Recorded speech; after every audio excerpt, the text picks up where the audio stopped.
여야는 김민석 국무총리 후보자를 비롯한 이재명 정부 내각 인선을 둘러싸고 신경전을 이어가고 있습니다.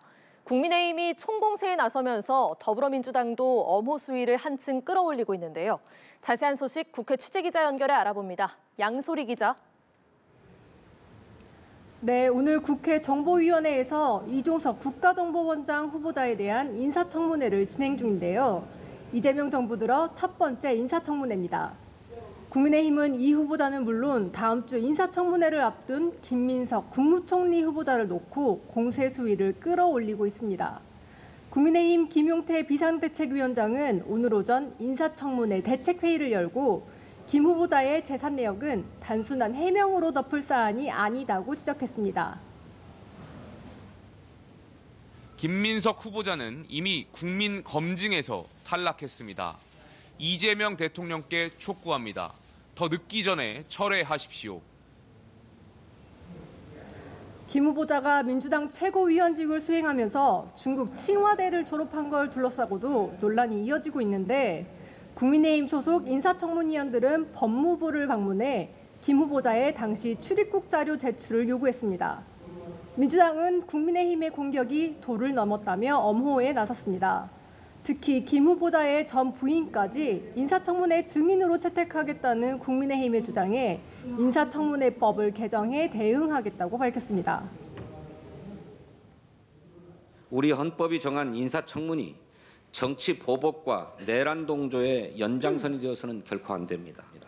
민주당은 인사청문회법 개정을 빠르게 추진할 것입니다. 전현희 최고위원은 페이스북을 통해 정치검찰의 망신주기식 묻지마 수사를 방불케 한다며 국민의힘의 공세를 비판했습니다. 한편 이종석 국정원장 후보자에 대한 인사청문회에서 이 후보자의 대북관 등을 둘러싼 여야의 공방이 펼쳐졌는데요.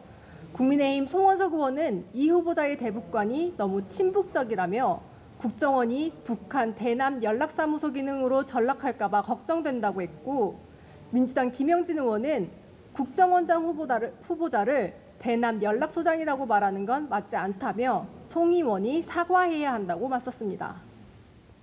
네, 공석이 된 국회 법제사법위원장직을 어느 당이 가져갈 것인지를 놓고 여야 간 논의가 좀처럼 진전되지 못하고 있다고요.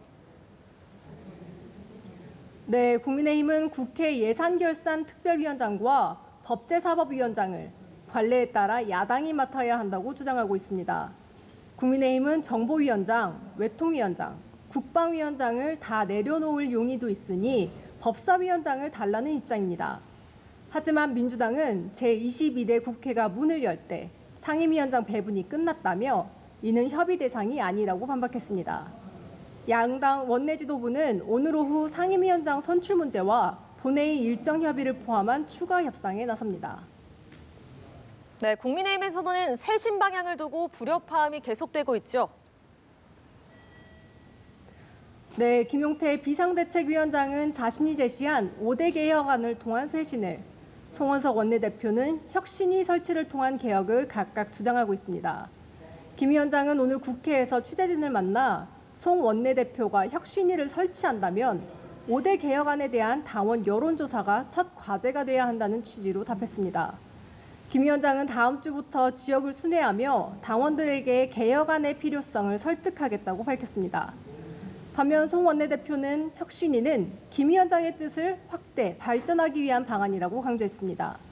송 원내대표는 또 혁신 방안을 놓고 김 위원장과 갈등이 벌어지고 있다는 지적에 악의적 프레임이라고 반박했습니다. 지금까지 국회에서 전해드렸습니다.